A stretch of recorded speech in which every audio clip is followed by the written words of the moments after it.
ఆ రాత్రి నిద్ర పట్టకపోయినందున రాజ్యపు సమాచార గ్రంథము తెమ్మని రాజు ఆజ్ఞ ఇయ్యగా అది రాజు ఎదుట చదివి వినిపింపబడెను.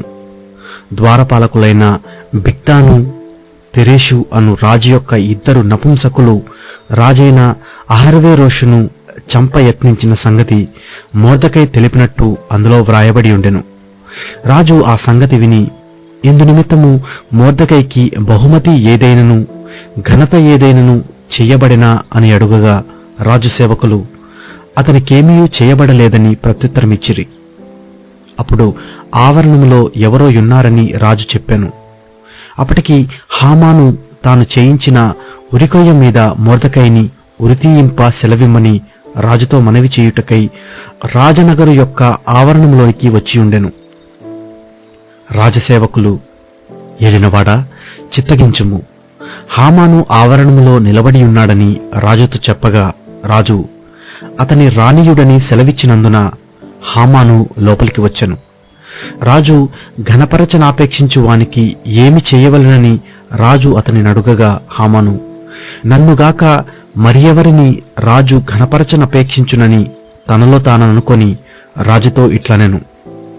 రాజు ఘనపరచనాపేక్షించు వానికి చేయతగినదేమనగా రాజు ధరించుకొను రాజవస్త్రములను, రాజు ఎక్కు గుర్రమును, రాజు తన తల మీద ఉంచుకొను రాజ కిరీటమును ఒకడు తీసుకుని రాగా గనులైన రాజు యొక్క అధిపతులలో ఒకడు ఆ వస్త్రములను ఆ గుర్రమును పట్టుకొని రాజు ఘనపరచనాపేక్షించు వానికి ఆ వస్త్రములను ధరింపజేసి ఆ గుర్రము మీద అతనిని ఎక్కించి రాజవీధిలో అతని నడిపించుచు రాజు ఘనపరచనాపేక్షించు వానికి ఈ ప్రకారముగా చేయదగునని అతని ముందర చాటింపవలెను.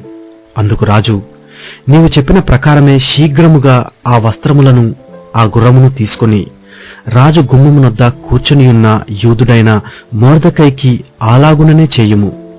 నీవు చెప్పిన దానిలో ఒకటియూ విడువక అంతయూ చేయుమని హామానునకు ఆజ్ఞ ఇచ్చెను.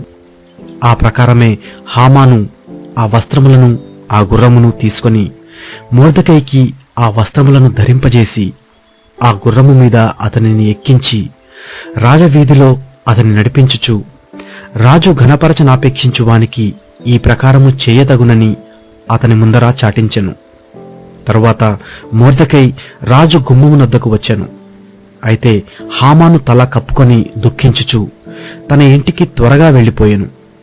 హామాను తనకు సంభవించినదంతయు తన భార్య అయిన జెరెషునకు తన స్నేహితులందరికీ తెలుపగా అతని యొద్దనున్న జ్ఞానులను అతని భార్య అయిన జెరెషును, ఎవని చేత నీకు అధికార నష్టము కలుగుచున్నదో ఆ మొర్దెకై యూదుల వంశపు వాడైన ఎడల అతని మీద నీకు జయము కలుగదు, అతని చేత అవశ్యకముగా చెడిపోదువని అతనితో అనిరి.